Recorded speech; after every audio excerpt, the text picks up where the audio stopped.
এটা এখানেই থাক, ঘুরতে ফিরতে চোখ পড়বে। হ্যাঁ রে, সেই ভালো।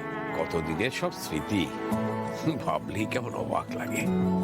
আচ্ছা দাদু, এইটো কার ছবি? এই যে ইনি যার কাঁধে আপনি হাত রেখে দাঁড়ায় আছেন।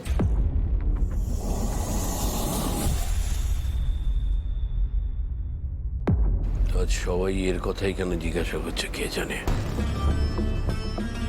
হ্যাঁ দাদু, কিছু বললেন? না, কিছু না।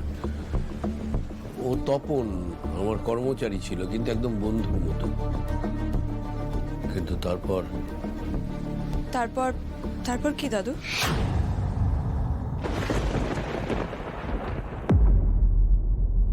লম্বা কাহিনী।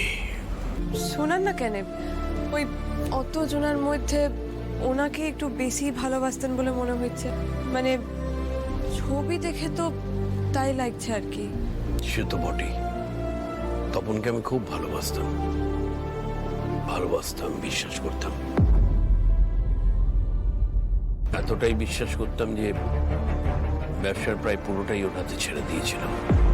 তপন যে তলে তলে এইভাবে আমার বিশ্বাস ভাঙবে, সেটা আমি কল্পনাও করতে পারিনি। ওই একবারই আমার মানুষ চিনতে ভুল হয়েছিল, বড্ড ভুল হয়েছিল দিদিভাই। যাকে বিশ্বাস করলাম সেই একদিন আমার প্রাণ নিতে উদ্যত হয়েছিল। এ কি বলছেন দাদু? ঠিকই বলছি রে পারুল দিদি। সেদিন হয়তো আমি প্রাণেই বাঁচতাম না যদি মনোজিতের বাবা সুরজিৎ আমার সাথে না থাকতো। মনোজিৎ মানে ছোটকা?